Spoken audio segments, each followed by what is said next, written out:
इस वक्त के बुलेटिन के साथ हाजिर हूं मैं अनुपम। प्रदेश की हर छोटी बड़ी खबरों को लेकर के उत्तराखंड बीजेपी का अगला सबसे बड़ा टारगेट है सीएम पुष्कर धामी को उपचुनाव जिताना। सीएम के लिए बीजेपी का विधायक सीट छोड़ेगा या फिर कांग्रेस विधायक को तोड़ा जाएगा, इस पर पार्टी के भीतर अब मंथन शुरू हो गया है। चर्चा यह है कि बीजेपी किसी विधायक से सीट खाली कराने के बजाय कांग्रेस में सेंधमारी करने के पक्ष में है। सियासी तौर पर बीजेपी के लिए इसे ज्यादा फायदेमंद माना जा रहा है। सूत्रों की माने तो कांग्रेस के एक विधायक से बीजेपी संपर्क भी साध चुकी है।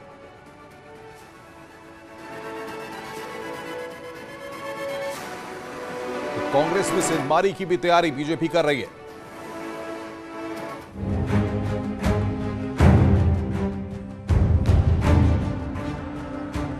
ठीक एक महीने पहले आए उत्तराखंड चुनाव के रिजल्ट आने के बाद सीएम पुष्कर सिंह धामी बीजेपी सरकार के दूसरे टर्म में भी सेनापति बने।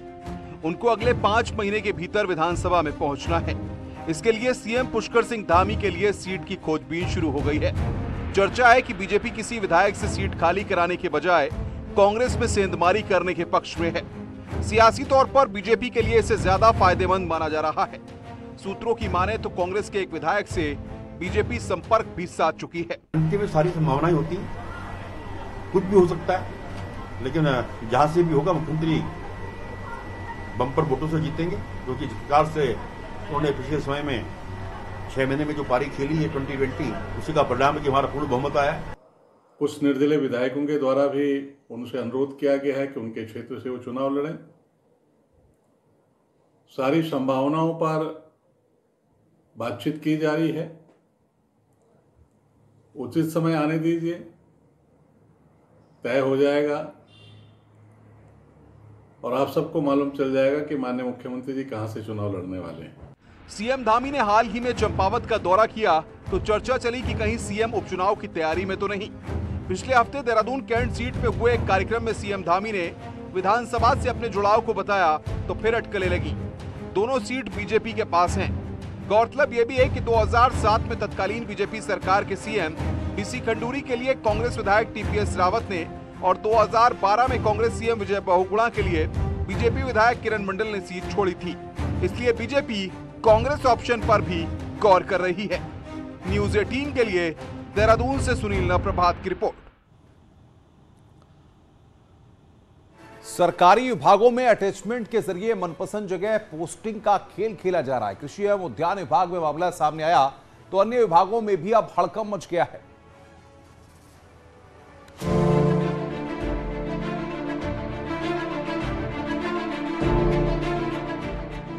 उत्तराखंड में नियमानुसार सभी विभागों में अटैचमेंट की व्यवस्था बंद है। बावजूद इसके विभागों में धड़ल्ले से अटैचमेंट के नाम पर सुविधाजनक स्थानों पर पोस्टिंग बांटी जा रही है। इसका ताजा उदाहरण है कृषि एवं उद्यान विभाग, जहां कृषि विभाग में 46 तो उद्यान विभाग में 160 अधिकारी कर्मचारी अटैचमेंट के जरिए सुविधाजनक स्थानों पर तैनाती पा गए। समीक्षा मीटिंग में जब इसका खुलासा हुआ तो विभागीय मंत्री गणेश जोशी के निर्देश के बाद सभी अटैचमेंट तत्काल प्रभाव से निरस्त कर दिए गए। आइए आपको बताते हैं कि कितने अटैचमेंट निरस्त किए गए। निरस्त किए गए अटैचमेंट 19 सहायक कृषि अधिकारी सालों से अटैचमेंट पर। इनमें से 6 अधिकारी देहरादून में है तैनात। 2 ड्राफ्टमैन, 2 लेखाकार भी मनपसंद पोस्टिंग पर। उत्तरकाशी के अखिलेश जगूड़ी की मूल तैनाती पौड़ी में है। अटैचमेंट के जुगाड़ से अपने गृह जिले में कर रहे नौकरी।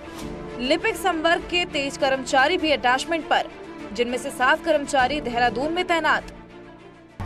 और मैंने जब एग्रीकल्चर ये और हॉर्टिकल्चर की बैठक ली और जब मैंने उनके पोस्टिंग के डॉक्यूमेंट्स मांगे, मैं देख रहा था कि सारे अधिकारी जिसकी पोस्टिंग पौड़ी में है, चमोली में है, नैनीताल में है, सारे के सारे देहरादून में मस्ती मार रहे हैं। मैंने तुरंत आदेश किया, 160 लोगों को परसों मैंने उनका अरेंजमेंट समाप्त कर दिया था और हॉर्टिकल्चर के लोगों का, इसी प्रकार एग्रीकल्चर में 46 लोग थे, कल उनका भी समाप्त हमने कर दिया। इतना ही नहीं, रेशम विभाग के एक अधिकारी को तो देहरादून इतना पसंद आया कि कई बार ट्रांसफर के आदेश के बावजूद उन्होंने देहरादून नहीं छोड़ा। कृषि मंत्री के आदेश के बाद तत्काल प्रभाव से संबंधित अधिकारी को सस्पेंड किया गया।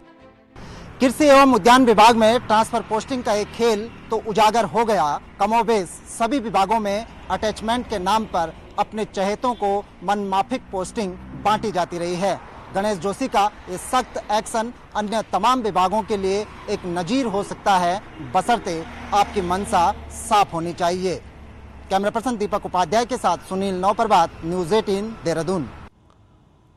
वहीं उत्तरकाशी में लगातार आग की घटनाओं से लाखों की वन संपदा जलकर खाक हो चुकी है। आलम यह है कि जिला मुख्यालय के पास वरुणावत के जंगल धू धू कर जल रहे हैं।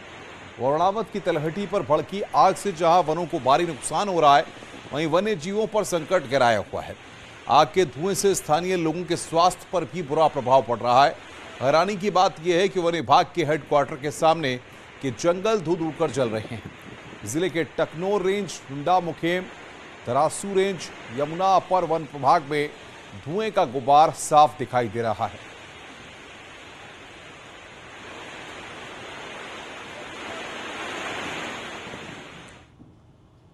पंद्रह फरवरी से शुरू हुए फायर सीजन के बाद से अब तक उत्तराखंड के जंगलों में आग लगने की 298 घटनाएं हो चुकी हैं। इससे 700 एकड़ से अधिक का एरिया चपेट में आया है। चिंताजनक बात यह है कि वाइल्ड लाइफ के लिए रिजर्व एरिया भी आग की चपेट में है। वाइल्ड लाइफ एरिया में आग लगने की करीब 30 घटनाएं हो चुकी हैं। मौसम विभाग का कहना है कि आने वाले दिनों में तापमान बढ़ने वाला है। आग की बढ़ती घटनाओं ने वन विभाग की मुश्किलों को बढ़ा दिया है। वन संपदा को अभी तक करीब 12 लाख का नुकसान हो चुका है।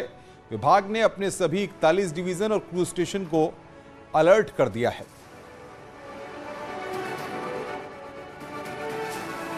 उसमें तापमान आपके करीब जो है 38 से लेके 40 डिग्री तक पहुंच जाएंगे आगे आने वाले 3-4 दिन में। और इसी तरह अगर पहाड़ों में बात करें जो 2000 मीटर या उसके आसपास के क्षेत्र है, तो उसमें भी आप देखेंगे कि जो तापमान है वो 28 से लेके 30 डिग्री तक पहुंच जाएंगे। ये उसमें यही आया है कि 5 से 60 डिग्री टेम्परेचर तापमान जो है अबव नॉर्मल रहेगा और जो है पर्वतीय क्षेत्रों में जो है ड्राई स्पेल भी रहेगा। तो निश्चित रूप से एक बड़ा चैलेंज है, लेकिन हम लोगों ने अपनी तैयारी पूरी। वैष्णो देवी हेली सेवा बुकिंग के नाम पर साइबर ठगों ने देहरादून के एक व्यक्ति से 9 लाख रुपए ठग लिए। ठगों द्वारा मां वैष्णो देवी हेलीपैड सेवा देने के नाम पर फर्जी वेबसाइट बनाकर पीड़ित से फोन के माध्यम से संपर्क किया गया और मोटी रकम ठग ली गई। इसकी शिकायत पर साइबर पुलिस ने 2 शातिर ठगों को गिरफ्तार कर लिया है। पुलिस ने आरोपियों से 12 मोबाइल फोन, 18 एटीएम और डेबिट कार्ड सहित 14 फर्जी सिम भी बरामद किए हैं। इस क्रम में ये जो अपराधी थे, जो पूरा गैंग है, इन्होंने एक फर्जी वेबसाइट बना रखी थी, पवन हंस करके। इन्होंने पवन हंस राइड करके कुछ इन्होंने एक फर्जी वेबसाइट बना रखी थी, तो जिसमें ये लोग ऑनलाइन इस टाइप से ऑफर देते थे कि जिसको भी हेली सर्विस लेनी है वो यहाँ से वो ऑनलाइन बुकिंग करा सकता है। उन्होंने अलग अलग बहाना मार मार के उसमें अलग कारणों से इन्होंने लगभग उसमें जो भी 9 लाख रुपए जो हैं हमारे वादी के थे, वो उनका नुकसान हो गया। आगे बढ़ते हैं। काशीपुर की कुंडा पुलिस ने चेकिंग अभियान के तहत एक शख्स को गिरफ्तार किया है, जिसके पास से 3 तमंचे और भारी मात्रा में कारतूस बरामद किया गया है। पकड़ा गया आरोपी मोहसिन खान रामपुर का रहने वाला है और वहां ये तमंचे लाकर बेचता है। तो एक व्यक्ति को पकड़ा गया है जिसका नाम मोहसिन खान है और ये थाना स्वार, जिला रामपुर, उत्तर प्रदेश का रहने वाला है। तो इससे बरामदगी में 3 असले 315 बोर के बरामद हुए हैं और 13 जिंदा कारतूस बरामद हुए हैं। आगे बढ़ते हैं। यूक्रेन में पढ़ाई कर रहे उत्तराखंड के 200 से ज्यादा स्टूडेंट्स अपने आगे की पढ़ाई को लेकर अब परेशान हैं। यूक्रेन में अब आगे की पढ़ाई पूरी न होने के चलते स्टूडेंट्स को ये चिंता सता रही है कि उनके भविष्य का क्या होगा। इसको लेकर उन्होंने सीएम और गवर्नर से भी मुलाकात की है, लेकिन अभी भी कोई समाधान न निकल पाने पर वो उच्च शिक्षा मंत्री से मिलने के इच्छुक हैं। स्टूडेंट्स अपनी एमबीबीएस की आगे की पढ़ाई उत्तराखंड में ही करने की इच्छा जता रहे हैं। ऐसे में सरकार से कोई ठोस नीति बनाने की मांग कर रहे हैं। जैसे अभी वहाँ लड़ाई चली रही है, लड़ाई रुक नहीं रही है, तो फिर अब लड़ाई चलती जा रही है, तो हमें दिक्कत ये है कि हमारी पढ़ाई का क्या होगा। ऑनलाइन क्लासेस बोल रहे हैं पर ऐसा कुछ मतलब चल रही है, पर इतना कुछ अच्छे से नहीं चल रही, क्योंकि उनको भी दिक्कत हो रही है, वहाँ भी बॉम्ब्स वगैरह गिर रहे हैं इस time. Yes ma'am, actually CM sir से भी मिले हम कल, जो यहाँ के गवर्नर हैं उत्तराखंड के, उनसे भी मिले, मिस्टर गुरमीत सर। तो सीएम सर तो थोड़ा बिजी थे, बट उन्होंने भी कहा कि सेंटर में बात करेंगे आगे। एंड गुरमीत सर ने बहुत अच्छा रिस्पॉन्स दिया। ही वॉज लाइक कि हम ट्राई करेंगे कि यहीं हो बच्चों का, क्योंकि बाहर तो बहुत ज़्यादा इम्पॉसिबल है जाना। लेकिन जैसे वहाँ की परिस्थितियाँ ठीक होते हैं तो भारत सरकार यूक्रेन सरकार से बात करेगी कि छात्रों की पढ़ाई में कोई दिक्कत ना आए। और मुझे लगता है कि भारत सरकार के स्वास्थ्य मंत्री और विदेश मंत्री जो है इस पर बैठक भी कर रहे हैं कि उन बच्चों का भविष्य के साथ कोई दिक्कतें आइंदे ना आए। 3 मई से चारधाम यात्रा की शुरुआत होने जा रही है। ऐसे में यात्रियों के ट्रैक रिकॉर्ड और आपदा की स्थिति आने पर कैसे तत्काल रेस्पॉन्स करना है, इसके लिए यात्रा सीजन में नए प्रयोग पर्यटन विभाग अब करने जा रहा है।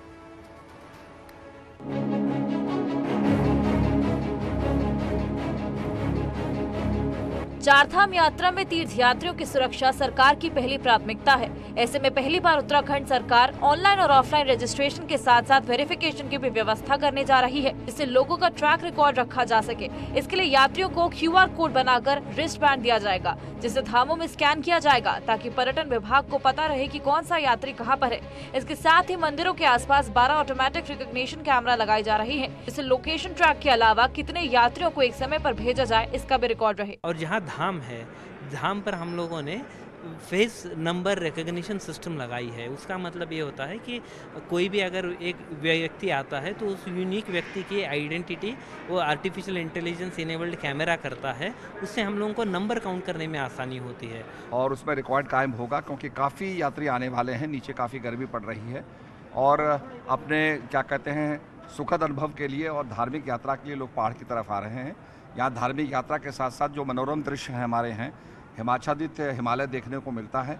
उधर परिवहन विभाग ने भी पहली बार ट्रिप कार्ड की व्यवस्था की है। साथ ही ग्रीन कार्ड को पूरे यात्रा सीजन के लिए वैलिड किया गया है।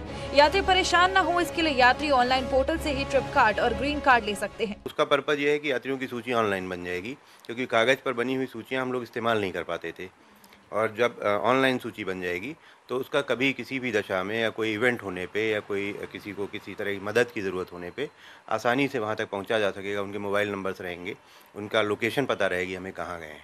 जाम और सुरक्षा चारधाम यात्रा में सबसे बड़ी परेशानी होती है। ऐसे में पर्यटन विभाग की नई पहल कितनी कारगर होती है ये जल्द पता चलेगा, लेकिन इतना जरूर है कि इस बार यात्रा ऐतिहासिक जरूर होने की उम्मीद है।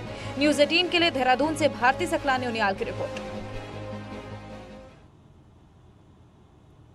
तो लोगों का ट्रैक रिकॉर्ड रखा जाएगा। इधर मुख्यमंत्री पुष्कर सिंह धामी आज हरिद्वार दौरे पर रहे, जहां उन्होंने भूपतवाला क्षेत्र में नए बने नकलंक आश्रम का उद्घाटन किया और भागवत कथा में भी शामिल हुए।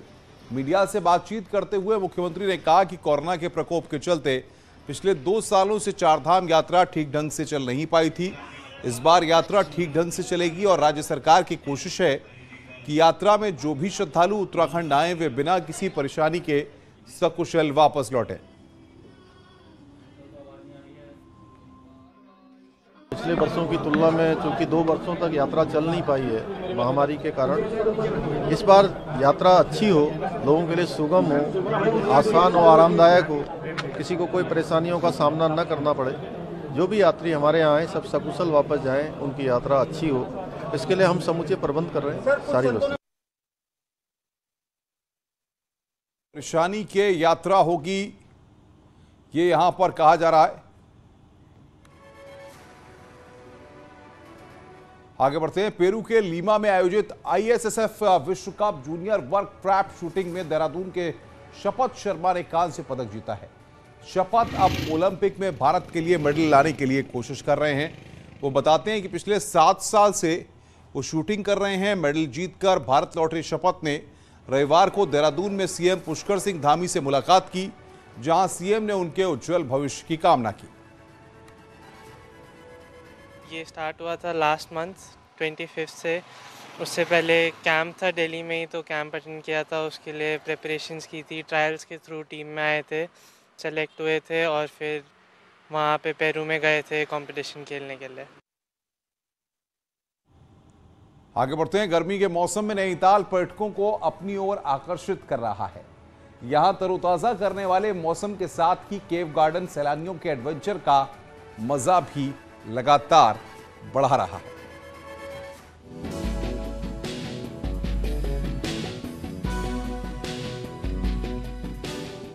पर्यटकों की पसंद नैनीताल का केव गार्डन सैलानियों के लिए और रोमांच लेकर आया है। बेहतरीन गुफाओं का रोमांच के साथ नए सीजन के लिए नए फीचर्स इसमें ऐड किए गए हैं। पर्यटक सुखाताल के इस केव गार्डन में टाइगर, बैट, पैंथर गुफाओं में अपने सफर को बेहतरीन कर सकते हैं। तो टॉकिंग ट्री भी लोगों को जानकारी देगा। हालांकि अब बच्चों के लिए यहाँ लगे झूले और स्काई साइकिलिंग और जीप लाइन की मस्ती भी सैलानियों के लिए बेहतर डेस्टिनेशन बन गया है। यहाँ पे हमारा एक्सपीरियंस बहुत अच्छा रहा। बच्चों के लिए ये जगह बहुत अच्छी है। यहाँ आप फुल डे अपना टाइम स्पेंड कर सकते हैं और एक्टिविटीज बहुत है। यहाँ पे इन्होंने नया स्टार्ट किया ये साइकिलिंग, ये इसका एक्सपीरियंस तो जस्ट ट्रेमेंडस है। कोविड के बाद जैसे भी नैनीताल खुला है तो पर्यटक भी काफ़ी इंजॉय कर रहे हैं। इसका साइकिलिंग या केव गार्डन, बाकी जितनी भी एक्टिविटी है, ये सारी चीज़ें वो इंजॉय कर रहे हैं। दरअसल 2002 के बाद कुमाऊं मंडल विकास निगम ने इन गुफाओं को पर्यटकों के लिए तैयार कर खोला, जिसके बाद से ही लाखों रुपए की कमाई सालाना इस केव गार्डन से होती है। खूबसूरती से लबरेज इस केव गार्डन में पर्यटकों की यादों को यादगार बनाने का पूरा इंतजाम किया गया है। तो वहीं और बेहतर सेवाएं सैलानियों को देने के लिए योजना तैयार की जा रही है। तो देखा जाए तो कई नए फीचर यहाँ पर ऐड हुए हैं, जैसे कि आप वेलकम के लिए आपके पास टॉकिंग ट्री है जो आपको पूरा गाइड करता है कि यहाँ क्या क्या चीज़ें हैं, उसके बारे में ब्रीफ देता है। और उसके अलावा देखा जाए तो यहाँ पर पहले से कई एक्टिविटीज़ हैं, जैसे कि जिप लाइनिंग है, बुल राइडिंग है। बहरहाल अगर आप नैनीताल आएँ तो इस इको केव गार्डन में जरूर जाइए। यहाँ पहाड़ को आपको और करीब से जानने का मौका मिलेगा, साथ ही आपका सफर और रोमांचित हो जाएगा। न्यूज़ 18 के लिए नैनीताल से वीरेंद्र बिष्ट की रिपोर्ट। खबरें और भी हैं, फिलहाल रुक रहे हैं यहाँ पर एक ब्रेक के लिए। ब्रेक के बाद जल्द हाजिर होते हैं।